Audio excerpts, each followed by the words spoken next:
গল্পকথন by আদর চ্যানেলে আমরা আজকে শুরু করতে যাচ্ছি হুমায়ুন আহমেদের লেখা গল্প দ্বিতীয় মানব। আজ শুনবেন প্রথম পর্ব। চৈত্র মাসে মানুষের মেজাজ এমনিতেই খারাপ থাকে। ঠান্ডা ধরনের মানুষের বেলাতেও দেখা যায়। রোদ চড়তে থাকে, তাদের মেজাজও চড়তে থাকে। সেই হিসেবে মাহতাবউদ্দিন সাহেবের মেজাজ তুঙ্গস্পর্শী হবার কথা, কারণ আজ চৈত্রের তৃতীয় দিবস। সময় দুপুর, ঝাঁঝালো রোদ উঠেছে এবং মাহতাব সাহেব এমনিতেই রাগী মানুষ, ধমক না দিয়ে কথা বলতে পারেন না। বিস্ময়কর ব্যাপার হচ্ছে, মাহতাবউদ্দিন সাহেবের মেজাজ ঠান্ডা। তিনি প্রায় হাসি হাসি মুখে বসার ঘরে খবরের কাগজ হাতে বসে আছেন। তার সামনের টেবিলে চা। টেবিলের ওপাশে বসার ঘরের মাঝামাঝি নীল লুঙ্গি পরা অত্যন্ত বলশালী একটা লোক খালি গায়ে দাঁড়িয়ে আছে। লোকটার গা ভর্তি ঘন লোম, বিশাল মুখমণ্ডল। মনে হচ্ছে গত 7 দিন ধরে দাড়ি কামায়নি। মুখ ভর্তি খোঁচা খোঁচা দাড়ি। সে গভীর মনোযোগের সঙ্গে তাকিয়ে আছে নিজের পায়ের আঙুলের দিকে। মাহতাবউদ্দিন লোকটির দৃষ্টি অনুসরণ করে তার পায়ের আঙুলের দিকে তাকালেন। থ্যাবড়া থ্যাবড়া পায়ের মোটা মোটা আঙুল, ডান পায়ের বুড়ো আঙুল এবং তার পরেরটা সে হারমোনিয়ামের রিডের মতো ওঠানামা করাচ্ছে। মাহতাবউদ্দিন বললেন, তোমার নাম কি? লোকটা তার পায়ের আঙুলের নাচানাচি দেখতে দেখতে বলল, খলিলুল্লাহ। 10 জনে খলিল বললা ডাকে। তোমার নাম খলিলুল্লাহ? যে। খালি গায়ে ঘুরছো কেন? গরম লাগে। আমার সামনে থেকে যাও। গেঞ্জি, শার্ট বা ফতুয়া যে কোনো একটা কিছু গায়ে দিয়ে আসো। কখনো খালি গায়ে থাকবে না। খালি গায়ে বাড়ির ভেতর ঢোকা বিরাট অসভ্যতা। আমার বাড়িতে অসভ্যতা করা যাবে না। যে আচ্ছা। খালি পায়েও থাকবে না, সবসময় স্যান্ডেল পরে থাকবে। খলিলুল্লাহ বিড়বিড় করে বলল, স্যান্ডেল নাই। মাহতাবউদ্দিন বললেন, আপাতত শার্ট গায়ে দিয়ে আসো, স্যান্ডেলের বিষয়ে পরে কথা হবে। যে আচ্ছা। রাগে মাহতাবউদ্দিনের গা জ্বলে যাচ্ছে, কিন্তু তিনি মুখ হাসি হাসি করে রেখেছেন, কারণ তিনি তার মেয়ে টুনটুনিকে গতকাল রাত 11টায় কথা দিয়েছেন আগামী 7 দিন তিনি রাগারাগি করবেন না, কাউকে ধমক দেবেন না, এমনকি কঠিন কথাও হাসি মুখ ছাড়া কখনো বলবেন না। এই প্রতিজ্ঞা রাখা মাহতাব সাহেবের জন্য অত্যন্ত কঠিন। তিনি অসম্ভব রাগী মানুষ। অল্পতেই তার মেজাজ খারাপ হয়।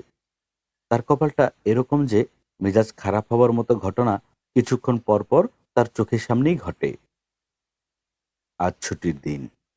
তিনি মোটামুটি ফুরফুরে মেজাজ নিয়ে চা খাচ্ছেন। টুনটুনিকে নিয়ে গুলশানের এক আইসক্রিমের দোকানে যাবেন। ফেরার পথে টুনটুনি বাড়িধারা থেকে তার 2 বান্ধবীকে নিয়ে বাড়িতে আসবে। 3 বান্ধবী ছাদের সুইমিং পুলে লাফালাফি ঝাপাঝাপি করবে। সকাল থেকেই সুইমিং পুলে পানি দেওয়া হচ্ছে। আনন্দময় ছুটির দিন। এর মধ্যে উপস্থিত হয়েছে খলিলুল্লাহ। চাকরির সন্ধানে মাহতাব সাহেবের দেশের বাড়ি থেকে এসেছে। চাকরির সন্ধানে দেশ থেকে লোকজন আসাই মেজাজ খারাপ হওয়ার মতো ঘটনা। ঢাকা শহরের পথে ঘাটে চাকরি পড়ে থাকে না।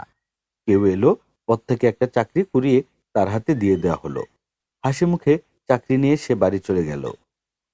ঘটনা সেরকম না।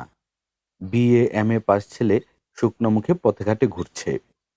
চাকরির সন্ধানে দেশ থেকে আসা লোকজনের মাহতাব সাহেব কঠিন ধমক দিয়ে তাৎক্ষণিকভাবে বিদায় করেন। খলিলুল্লাহর ব্যাপারে এটা করতে পারছেন না, কারণ তিনি টুনটুনিকে কথা দিয়েছেন আগামী 1 সপ্তাহ কারো সঙ্গে রাগারাগি করবেন না, মুখ হাসি হাসি করে রাখবেন। মাহতাব সাহেব মুখ হাসি হাসি করেই রেখেছেন। প্রচণ্ড রাগ নিয়েও মুখ হাসি হাসি করে রাখা একটা কষ্টকর প্রতিক্রিয়া। তাকে এই কষ্টকর প্রতিক্রিয়ার ভেতর দিয়ে যেতে হচ্ছে। কতক্ষণ যেতে পারবেন সেটা হলো কথা। খলিলুল্লাহ আবার ঘরে ঢুকেছে।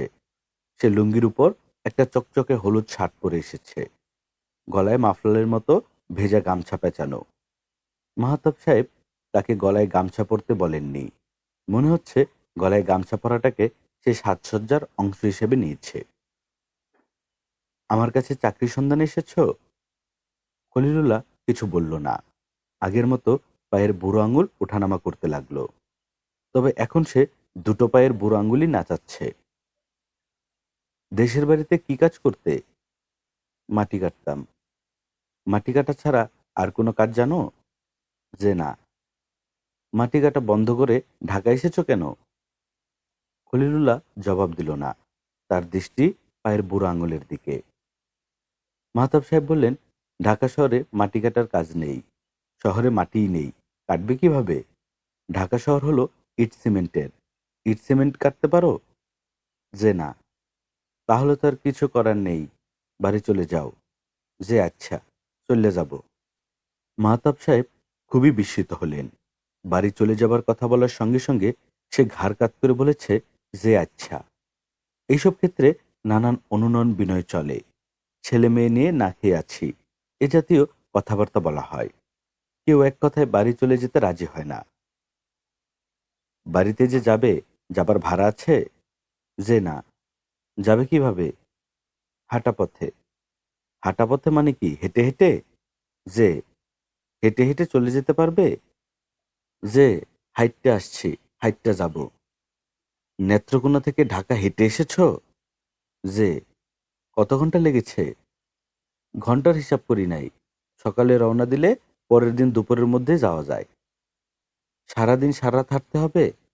যে শোনো খলিলুল্লাহ, তোমার হেঁটে যাবার কোনো দরকার নেই।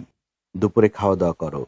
তারপরে আমার কেয়ারটেকার আছে, তার কাছ থেকে বাস ভাড়া নিয়ে চলে যাও।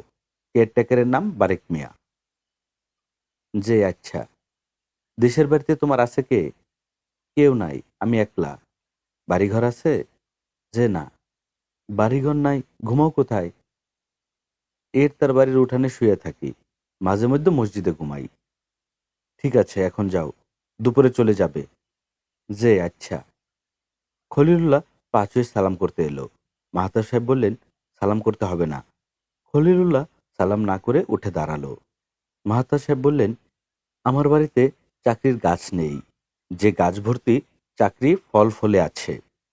তোমরা কেউ আসবে, আর আমি বাঁশ দিয়ে চাকরির ফল পেরে তোমাদের হাতে একটা করে ধরিয়ে দেব, কাঁচা পাকা ফলের মতো। কোনোটা কাঁচা চাকরি, কোনোটা পাকা চাকরি। বুঝতে পেরেছ কি বলছি? খলিলুল্লাহ মাথা চুলকাতে চুলকাতে বলল, আমি চাকরির জন্য আসি নাই। মাহতাব সাহেব বিরক্ত গলায় বললেন, চাকরির জন্য আসনি, তাহলে কিসের জন্য এসেছো? ঢাকা শহর দেখতে? চিড়িয়াখানা, এয়ারপোর্ট দেখে বেড়াবে? নাকি চিকিৎসার কোনো ব্যাপার, পেট ব্যথার চিকিৎসা? খলিলুল্লাহ শার্টের পকেট থেকে ভাঁজ করা একটা কাগজ এগিয়ে দিল। মাহতাব সাহেব বিরক্ত গলায় বললেন, কি? হেডমাস্টার সাহেব একটা পত্র দিয়েছেন। মাহতাব সাহেব ভ্রু কুচকালেন। এই আরেক সমস্যা। গ্রাম থেকে বিশিষ্ট ব্যক্তিরা চিঠি দিয়ে পাঠাচ্ছে, অমুকের চিকিৎসা করাতে হবে, তমুকের মেয়ের বিবাহ, সাহায্য লাগবে। হেডমাস্টার সাহেব জাতীয় মানুষরা চিঠি দিয়েই খালাস। মাহতাব চিঠিতে চোখ বুলালেন। জনাব মাহতাব উদ্দিন চৌধুরী, আসসালাম। আমি নীলগঞ্জ হাই স্কুলের অবসরপ্রাপ্ত হেডমাস্টার হাবিবুর রহমান। আপনার সঙ্গে পরিচয় হইয়াছিল, সম্ভবত আপনার ইয়াদ আছে। আপনার মতো বিশিষ্ট মানুষ আমার মতো নাদানকে মনে রাখিবেন, ইহা আমি আশা করি না। যা হোক, পত্রবাহক খলিলুল্লাহকে আপনার নিকট পাঠাইলাম। সে বছর তিনেক আগে মাটিকাটা শ্রমিক দলের সহিত আমার অঞ্চলে উপস্থিত হয়। এলজিআরডির রাস্তার কাজ সম্পন্ন হইবার পর সমস্ত শ্রমিক দল বিদায় হইয়া গেলেও খলিলুল্লাহ থাকিয়া যায়। সারাদিন কাজকর্ম করিয়া সে গ্রামবাসী কারো একজনের উঠানে শুইয়া ঘুমাইত। সে কিছুদিন আমার বাড়িতেও ছিল। এই সময় তাহার কিছু অস্বাভাবিক ক্ষমতা আমার চোখে পড়ে। অল্প কথায় বলিতে গেলে আমি বিস্ময়াভীত। আপনারা শহর অঞ্চলে বাস করেন, জ্ঞানীগুণী মানুষ, আপনারা এইসব জিনিসের মূল্য বুঝিবেন, বিধায় তাহাকে আপনার নিকট পাঠাইলাম। যদি অপরাধ হয় নিজ গুণে ক্ষমা করিবেন। পত্রের ভুল ত্রুটি মার্জনীয়। আরজ গুজার, হাবিবুর রহমান। মাহতাব সাহেব খলিলুল্লাহর দিকে তাকিয়ে বললেন, এই চিঠিতে কি লেখা তুমি জানো? যে না। পড়তে জানো না? যে না। চিঠিতে লেখা তোমার কি সব ক্ষমতা নাকি আছে? কি ক্ষমতা? আমি জানি না। মাটি কাটার বাইরে আর কিছু করতে পারো? খলিলুল্লাহ বলল, কলের জিনিস ফইর করতে পারি। কলের জিনিস ফইর করতে পারো মানে কি? খলিলুল্লাহ বিভ্রান্ত হয়ে গেল। মাহতাব সাহেব বিরক্ত গলায় বললেন, তোমার সঙ্গে কথাবার্তা শেষ, এখন সামনে থেকে যাও। খলিলুল্লাহ বলল, যে আচ্ছা, স্যারের চিঠিটা কি ফেরত নিয়ে যাব? চিঠি ফেরত নিতে হবে না, চিঠি থাক, তুমি ফেরত যাও। যে আচ্ছা। মাহতাব সাহেবের মনে হলো খলিলুল্লাহ বেশ আনন্দের সঙ্গেই ঘর থেকে বের হয়ে যাচ্ছে। তার চেহারা এবং কথাবার্তা থেকেই বোঝা যাচ্ছে সে অতি নির্বোধ একজন মানুষ। অতি নির্বোধদের কর্মকাণ্ডে কিছু অস্বাভাবিকতাও থাকে। গ্রামের মানুষদের কাছে নির্বোধের অস্বাভাবিকতাকে মনে হয় বিরাট কিছু। খলিলুল্লাহর ক্ষেত্রেও তাই হয়েছে। কুমিল্লা শহরে এরকম এক অর্ধ উন্মাদ নির্বোধ নিয়ে কম নাচানাচি হয়নি। তার বিরাট ভক্ত দল জুটে গেল। সবার মুখে পীর পাগলা, পীর পাগলা। তিনি নিজেও একদিন পীর পাগলাকে দেখতে গেলেন। পীর পাগলা ফুৎ করে নাক থেকে সর্দি ঝেড়ে তার দিকে এগিয়ে দিয়ে বলল, চেটে খেয়ে ফেল। তিনি হতভম্ব। পীর পাগলাকে ঘিরে যারা বসেছিল তাদের একজন বলল, ভাই সাব, চোখ বন্ধ করে টান দিয়ে খেয়ে ফেলেন, আপনার গতি হয়ে যাবে। মাহতাব সাহেব ঘড়ি দেখলেন। টুনটুনিকে নিয়ে বের হবার কথা। সে এখনো তার ঘর থেকে বের হচ্ছে না। মনে হচ্ছে সমস্যা হয়েছে। টুনটুনি বলে গিয়েছিল, 2 মিনিটের মধ্যে নামছি বাবা। 2 মিনিটের জায়গায় 20 মিনিট হয়ে গেছে। বান্ধবীদের নিয়ে সুইমিং পুলে ঝাপাঝাপির প্রোগ্রাম হয়তো বাতিল হয়ে গেছে। টুনটুনির বেশিরভাগ প্রোগ্রাম শেষ মুহূর্তে বাতিল হয়ে যায়। সে তখন তার ঘরের দরজা বন্ধ করে একা একা বসে থাকে। টুনটুনি নামটা শুনলে মনে হয় সে নিতান্তই বাচ্চা একটা মেয়ে, বয়স 4 কিংবা 5। আসলে টুনটুনির বয়স এই নভেম্বরে 13 হবে। সে হলিক্রস স্কুলে ক্লাস 9-এ পড়ে, সায়েন্স গ্রুপ। পৃথিবীর সমস্ত বাবা মা যে আদর্শ সন্তানদের কথা ভাবেন, টুনটুনি সেরকম একজন। টুনটুনির স্বভাব চরিত্রে কোনো ত্রুটি আছে কিনা এটা ধরার জন্য যদি কোনো তদন্ত কমিশন বসে এবং হাইকোর্টের কোনো বিচারপতি যদি তদন্ত কমিশনারের চেয়ারম্যান হন, তাহলেও কোনো ত্রুটি ধরা পড়বে না। বাবা মারা চান তাদের ছেলে মেয়ে পড়াশোনায় ভালো হোক। টুনটুনি তাদের সেকশনের ফার্স্ট গার্ল। এসএসসি পরীক্ষায় এই মেয়ে যে স্ট্যান্ডার্ড করবে এ বিষয়ে শিক্ষকরা 100 ভাগ নিশ্চিত। বাবা মার স্বপ্ন তাদের ছেলে মেয়ে শুধু পড়াশোনা না, অন্য বিষয়েও ভালো করবে। গান, বক্তৃতা, নাটক, লেখালেখি। টুনটুনি চমৎকার রবীন্দ্রসঙ্গীত গায়। 18 বছর হবার আগে রেডিও বা টেলিভিশনে অ্যানলিস্টেড হবার নিয়ম নেই বলে সে অ্যানলিস্টেড না। টেলিভিশনের নতুন কুড়িতে সে রবীন্দ্রসঙ্গীতে প্রথম হয়ে স্বর্ণপদক পেয়েছে। গান ছাড়াও সম্পূর্ণ নিজের চেষ্টায় টুনটুনি একটা জিনিস শিখেছে, তার নাম ম্যাজিক। তার জন্মদিনে সে একটা বই পেয়েছিল। বইটার নাম 1001 ট্রিক্স। বই পড়ে পড়ে হাত সাফাইয়ের এই বিদ্যা সে নিখুঁত আয়ত্ত করেছে। একটা আস্ত পেন্সিল নাকের ফুটো দিয়ে ঢুকিয়ে দেয়, কয়েন শূন্যে ভ্যানিশ করে দিয়ে অন্যের কান থেকে বের করা, দাড়ি কেটে জোড়া লাগানো, এই ম্যাজিকগুলি সে চমৎকার করে দেখাতে পারে। তাদের American class teacher Miss Allen এবার টুনটুনির নাকের ফুটো দিয়ে পেন্সিল ঢোকানোর ম্যাজিক দেখে স্টপ ইট বলে এমনভাবে কেঁপে উঠলেন যে চেয়ার নিয়ে হুড়মুড় করে পড়ে গেলেন। বহুগুণী গুণবতী হওয়া সত্ত্বেও টুনটুনির কোনো বন্ধু নেই। তার ক্লাসের মেয়েরা তার সঙ্গে গল্প বলার ব্যাপারে কোনো আগ্রহ বোধ করে না। তাদের জন্মদিনে সবার দাওয়াত হয়, টুনটুনির কথা সবাই ভুলে যায়। প্র্যাকটিক্যাল ক্লাসে দুজন দুজন করে group.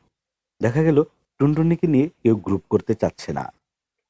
Physics teacher Mrs Rita বললেন, জেসমিন, টুনটুনির ভালো নাম জেসমিন চৌধুরী, তোমার সঙ্গে কেউ আসতে চাচ্ছে না কেন? টুনটুনি ধরা ধরা গলায় বলল, কিছু হবে না ম্যাডাম। কিছু হবে না মানে? তুমি একা কাজ করবে? টুনটুনি বলল, আমাদের ক্লাসে ওড নাম্বার স্টুডেন্ট, একজনকে তো একা থাকতেই হবে। টুনটুনির খুবই মন খারাপ হলো। মন খারাপ হলে সে মন ভালো করার জন্য কিছু কাজ করে। যেমন মনে মনে ইকরিমিকরি ছড়া বানায়। এই কাজটা সে খুব ছোটবেলায় করত। তখন দ্রুত মন ভালো হয়ে যেত। এখন আর এত দ্রুত মন ভালো হয় না, তবুও হয়। আজ এই মুহূর্তে টুনটুনির মন খুবই খারাপ। তার দুই বান্ধবীর একজন, তিতলি, বলেছে পিয়াল যদি যায় আমি অবশ্যই যাব। পিয়ালকে তার বাসা থেকে তুলে আমাকে তুলে নিয়ে যেও। পিয়াল বলেছে, আমি যাব না, আমার পেট ব্যথা, আমি বিছানা থেকেই নামবো না। পিয়ালের কথা সম্পূর্ণ মিথ্যা, কারণ কথা বলার সময় পিয়াল হাসছিল। প্রচন্ড পেট ব্যথা নিয়ে কেউ খিলখিল করে হাসতে পারে না। টুনটুনির ধারণা তিতলি এবং পিয়াল দুজনে যুক্তি করে কাজটা করেছে। শুরুতেই তারা না বললেই পারত। টুনটুনি মন খারাপ ভাবটা কাটাবার জন্য ইকরিমিকরি ছড়া বানাচ্ছে। ইকরিমিকরি ইকরিমিকরি, এসেছে তিতলি ফিকরি ফিকরি, পিয়ালো এসেছে পা তুলে বসেছে, ব্যথা তার উঠেছে চিকরি চিকরি, ইকরিমিকরি ইকরিমিকরি। টুনটুনির দরজায় টোকা পড়ল। টুনটুনি বলল, কে?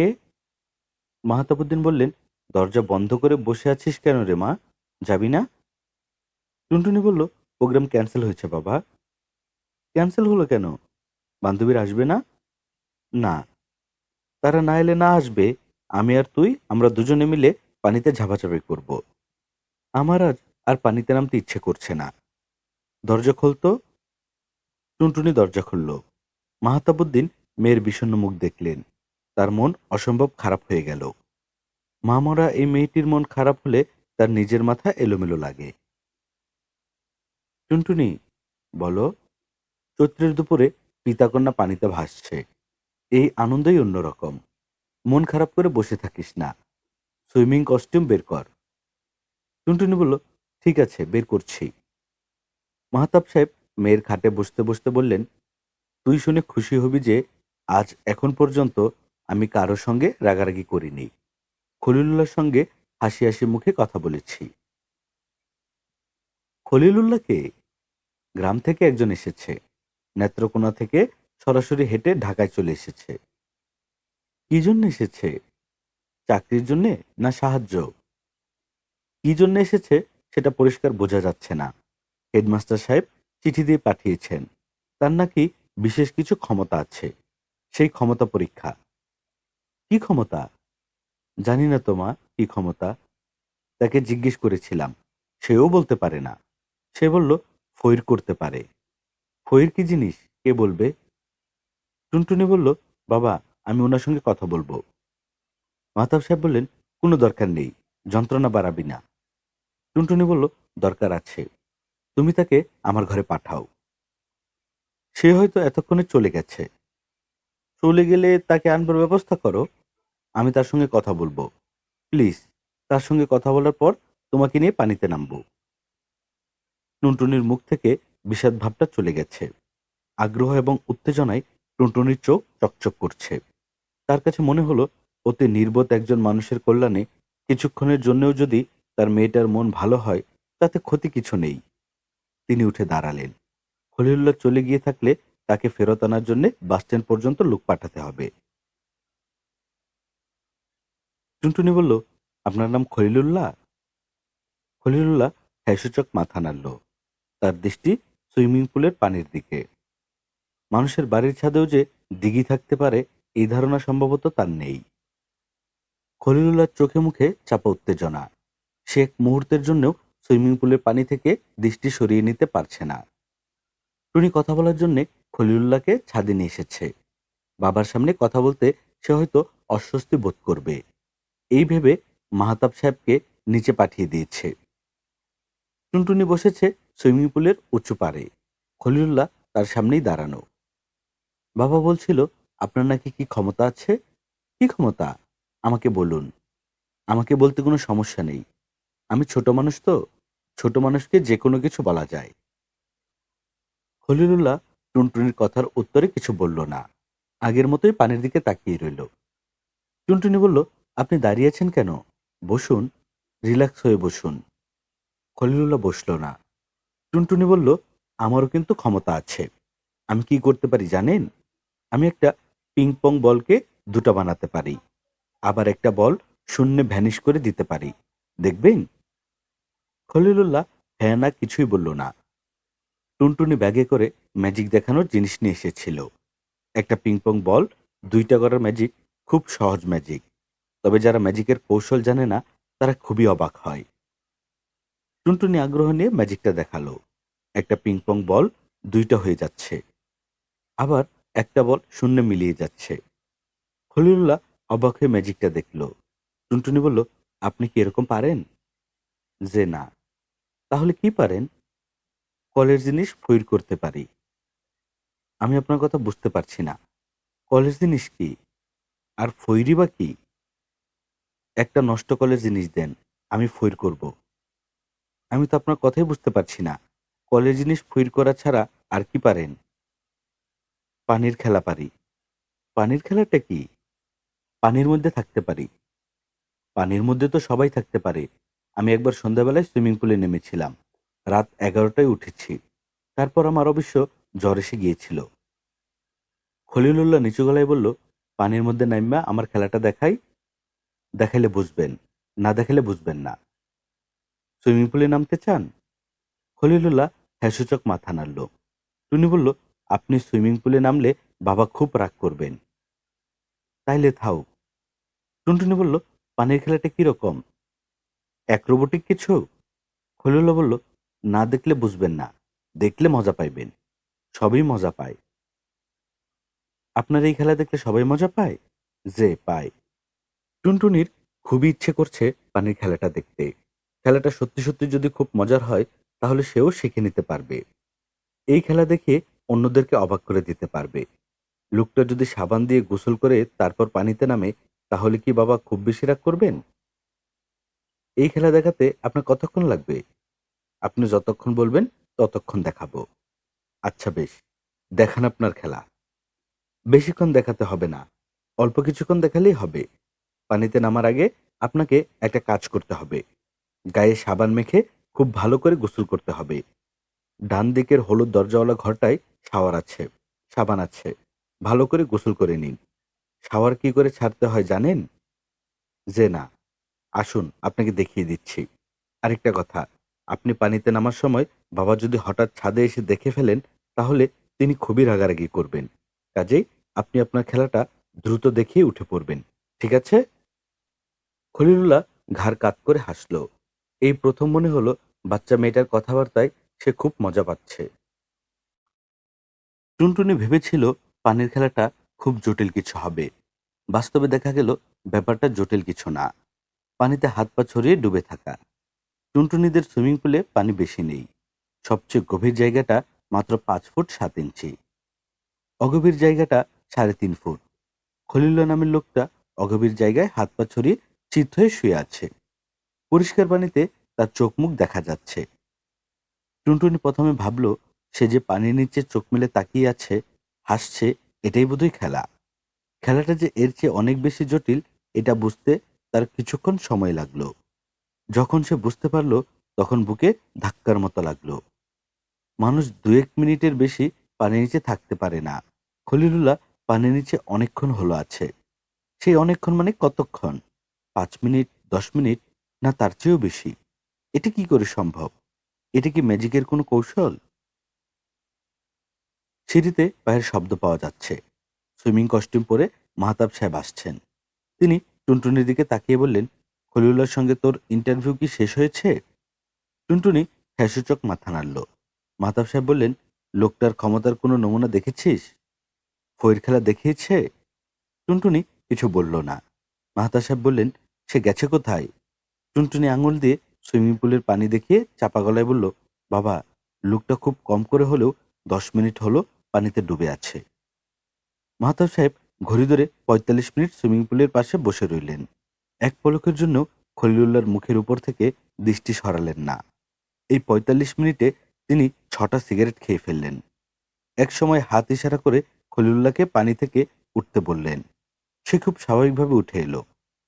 মাহতাব সাহেব শীতল গলায় বললেন, তুমি নিচে যাও, আজ আর তোমার দেশের বাড়িতে যাওয়ার দরকার নেই। খলিলুল্লাহ বলল, যে আচ্ছা। মাহতাবউদ্দিন টুনটুনির দিকে তাকিয়ে আছেন। কারো মুখে কোনো কথা নেই। টুনটুনি কিছু একটা বলতে গিয়েও থেমে গেল। সে বাবার কাছ থেকে শুনতে চায়। মাহতাব সাহেব সপ্তম সিগারেটটা ধরালেন। টুনটুনি বলল, তুমি অনেকগুলি সিগারেট খেয়ে ফেলেছ। মাহতাবউদ্দিন বললেন, হুম। টুনটুনি বলল, সুইমিং পুলে নামবে? মাহতাবউদ্দিন বললেন, না। আজ খুব গরম পড়েছে তাই না বাবা? হুম। টুনটুনি বলল, সবচেয়ে গরম কোন মাসে পড়ে বাবা? চৈত্র মাসে না ভাদ্র মাসে? জানি না। পিতা কন্যা এমনভাবে কথা বলছে যেন কিছুক্ষণ আগে সুইমিং পুলে কোনো ঘটনা ঘটেনি, যেন দুজনই ব্যাপারটা ভুলে থাকতে চায়। টুনটুনি বলল, আবহাওয়াটা কেমন যেন ভারী হয়ে আছে। বাবা, একটা জোকস বলো। মাহতাবুদ্দিন বললেন, একটা অফিসে টেলিফোন এসেছে। অফিসের বসকে টেলিফোনে চাইছে। বসের সেক্রেটারি বলল, আপনি কে বলছেন, পরিচয় দিন। স্যার যার তার সঙ্গে কথা বলেন না। টেলিফোনের ওপাশ থেকে ভারী গলা শোনা গেল, আমি অনেক ওপরের লোক, তোমার বসকে দাও। আপনি কি কোনো মন্ত্রী? না, আমি তারও উপরে। আপনি কি প্রধানমন্ত্রী? আরে না, আমি তারও উপরে। বলেন কি, আমেরিকার প্রেসিডেন্ট বিল ক্লিন্টন না তো? তারও উপরে। বলেন কি, আপনি কি আল্লাহ?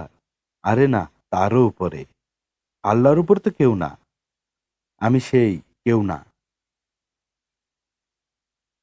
গল্প শুনে টুনি খিলখিল করে হাসছে। মাহতাবুদ্দিন বললেন, তোর হাতে পিংপং বল না? দেখি পিংপং বলের খেলাটা আরেকবার দেখাতো। টুনটুনি দেখালো। একটা বল দুটা হয়ে যাচ্ছে, দুটা বল একটা হচ্ছে। তোর হাত তো খুব চালু হয়েছে, দেখে মনে হচ্ছে একেবারে প্রফেশনাল। নতুন কি জাদু শিখলি? টুনটুনি হঠাৎ গম্ভীর হয়ে গিয়ে বলল, বাবা, আমরা দুজনই ভান করছি যেন এখানে কিছুই হয়নি, কোনো ঘটনা ঘটেনি, সব স্বাভাবিক। কিন্তু দুজনই খলিলুল্লাহর ঘটনা দেখে ধাক্কার মতো খেয়েছি। এই বিষয়ে কিছু বলো। চিন্তা করছি। চিন্তা করে কিছু পাচ্ছ না? একটা জিনিস পাচ্ছি, এরকম কিছু ঘটতে পারে না। মানুষ স্থলচর প্রাণী, উভচর প্রাণী না। বেঁচে থাকার জন্য মানুষকে প্রচুর অক্সিজেন নিতে হয়। এই অক্সিজেন সে বাতাস থেকে নেয়। পানিতে যেসব প্রাণী বাস করে তাদেরও অক্সিজেন লাগে, তারা সেই অক্সিজেন পানি থেকে নেয়। মানুষের পক্ষে কোনোভাবেই 1 ঘন্টা পানিতে বসে থাকা সম্ভব না। খলিলুল্লাহ কিভাবে থাকলো? সে কোনো একটা কৌশল করেছে, যে কৌশল আমরা ধরতে পারছি না। ডুবুরিরা ঘন্টার পর ঘন্টা পানির নিচে থাকে, তারা কৌশল ব্যবহার করে, অক্সিজেন মাস্ক পরে থাকে। খলিলুল্লাহ যে কৌশল ব্যবহার করেছে সেটা অপ্রকাশ্য কৌশল। আমরা তা বুঝতে না পেরে হকচকিয়ে গেছি। কোনো কিছু দেখে হকচকিয়ে গেলেই যে জিনিসটা সত্যি তা কিন্তু না। আমরা যখন স্টেজে ম্যাজিক শো দেখতে যাই তখন কি দেখি? তখন দেখি জাদুকর জুয়েলাজ ইলেকট্রিক করাত দিয়ে একটা মেয়েকে কেটে দুভাগ করছেন। ঘটনাটা সবার চোখের উপর ঘটলেও ঘটনা সত্যি না। তোমার ধারণা খলিলুল্লাহ যা দেখিয়েছে তা সত্যি না? না। তাহলে সে এটা কিভাবে করেছে? জানি না কিভাবে করেছে। আমি চিন্তা করছি। ওনাকে সরাসরি জিজ্ঞেস করলে কেমন হয়? জুয়েলার্সকে যদি জিজ্ঞেস করি, আপনি কিভাবে করাত দিয়ে কেটে একটা মেয়েকে দুভাগ করেন, তিনি কি উত্তর দেবেন? উত্তর দেবেন না। প্রিয় শ্রোতা বন্ধুরা, আপনারা শুনছিলেন হুমায়ুন আহমেদের লেখা গল্প দ্বিতীয় মানব। আজ শুনলেন প্রথম পর্ব। গল্প পাঠে আমি আদর ছিলাম আপনাদের সঙ্গে। এরকম গল্প আমরা প্রতিনিয়ত আপলোড করে যাচ্ছি। আপনি যদি আমাদের চ্যানেলে নতুন হয়ে থাকেন তাহলে অবশ্যই চ্যানেলটি সাবস্ক্রাইব করে দিবেন। গল্প পাঠ ভালো লাগলে বন্ধুদের সঙ্গে শেয়ার করবেন। পরবর্তী গল্প শোনার আমন্ত্রণ জানিয়ে আজকের মতো এখানেই বিদায় নিচ্ছি। সবাই ভালো থাকবেন, সুস্থ থাকবেন, সুন্দর থাকবেন। আল্লাহ হাফেজ।